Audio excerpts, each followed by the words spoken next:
Hello and welcome to the 10th video in the Fair River Forest series. We're getting toward the end here. If you haven't seen the previous videos, I definitely recommend checking them out first. I've included links to them in the description box below. Today's story is called The Search. Inside the woods, the night was as black as pitch.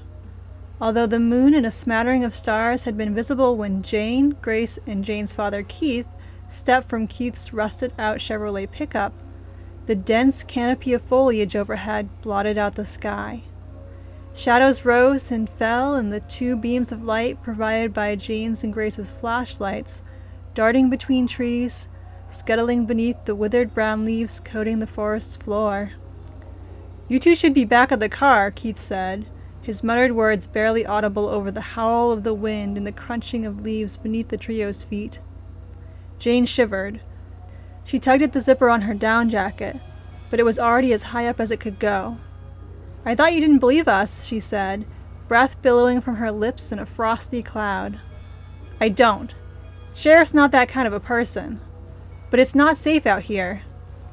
An owl hooted, its sound deep and gravelly. Grace gasped. "See what I mean?" Keith said. "These woods are no place for a couple of girls. Nobody wants to hear your tired old sexism, Dad." "But that call, it was just like Willow had described it all those years ago. Recognizable, but not quite right, as though some creature was imitating the owl's question." A disquieted current rippled through Jane's stomach. What if it wasn't the sheriff who was holding Willow captive? Bullets might stop humans, but if the legends were true, their guns would be useless against supernatural beings. Jane glanced down at her phone. The blue arrow on the map tracing their path continued at its glacial pace. It seemed like they should be almost there, but she had felt that way since they had entered the woods. The woods were not expanding, were they? Those were just stories the kids told to frighten one another. Space could not warp of its own volition. But the weight in her gut belied her mental reassurances. A set of glowing red eyes materialized. Jane darted her flashlight toward them. The beam revealed a tree hollow, the shadows shrouding its interior too thick for her flashlight's beam to carve through. "What was that?" Grace whispered, her voice quavering. "Nothing," Jane said. Sweat soaked through the long-sleeved shirt she was wearing beneath her jacket. "A trick of the light." Or a trickster, those little goblin-like critters that use cutesy disguises to lure their victims into the woods. But shape-shifting creatures did not exist. Could not exist. Right? "Are you sure?" Grace said. Jane squeezed Grace's hand.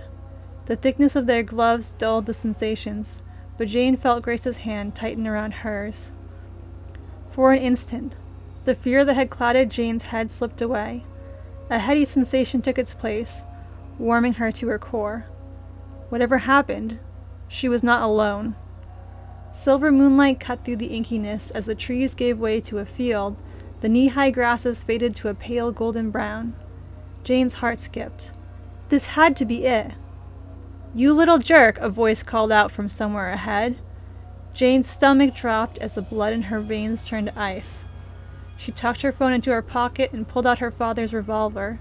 It felt heavy in her hands. Keith Howard's shotgun clicked as he flicked off the safety. "You girls hang back."